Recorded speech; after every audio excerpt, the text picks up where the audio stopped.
Hi friend, तो चलिए आपके सामने भारत के एक ऐसे राजा की कहानी लाया हूँ जिसने उस समय में अपने राज्य में 50% आरक्षण छोटे कास्ट और किसानों के लिए लागू किया था।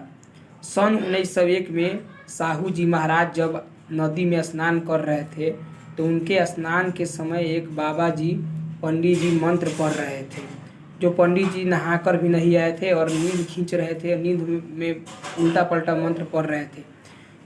साहू जी महाराज के मित्र भी स्नान करने साहू जी के साथ आए थे। वो बगल में खड़ा थे, वो स्नान नहीं कर रहे थे। उनका नाम था भागवत जी। उन्होंने मंत्र पंडित जी को गलत तरीके से पढ़ते हुए और सोते हुए पढ़ते हुए मंत्र देख लिए। उन्होंने बोला कि पंडित जी, आप स्नान करके नहीं आए हैं और आप गलत गलत मंत्र भी पढ़ रहे हैं। तो पंडित जी बोले कि नहीं, मैं स्नान करके आया हूँ। साहू जी महाराज ने गुस्से से बोले, क्या पंडित जी आप स्नान किए हैं, आप सही सही बताइए। तो पंडित जी बोले कि मैं स्नान नहीं किया हूँ, पर मनुष्य स्मृति के अनुसार मैं मंत्र से स्नान कर लिया हूँ। तो बोले, गुस्सा से बोले साहू जी महाराज कि ये कैसा हुआ कि आप मंत्र से स्नान कर लिए।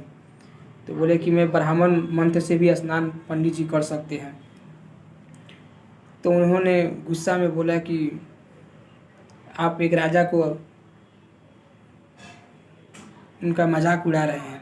तो पंडित जी बोले कि नहीं, आप अभी क्षत्रिय नहीं हुए हैं, आप राजा नहीं हुए हैं कि आपको कोई अगर पंडित जी कोई आचार्य आकर आपका शुद्धिकरण करेगा तब आप क्षत्रिय होंगे। तो साहू जी महाराज को बहुत गुस्सा आया। सोचे कि जब मैं राजा हूँ तो मेरे साथ इतना भेदभाव हो रहा है, तो मेरे भोले भाले जनता के साथ क्या होता होगा।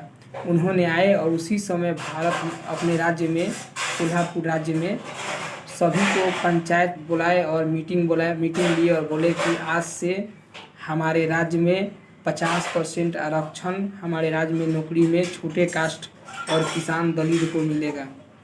और जो किसान के साथ अत्याचार हो रहा है, जो किसान खेत में उपजाकर अनाज पंडित जी को दे रहे हैं लोग, वो आपसे बंद हो और वो किसान का अनाज किसान के ही पास रहेगा।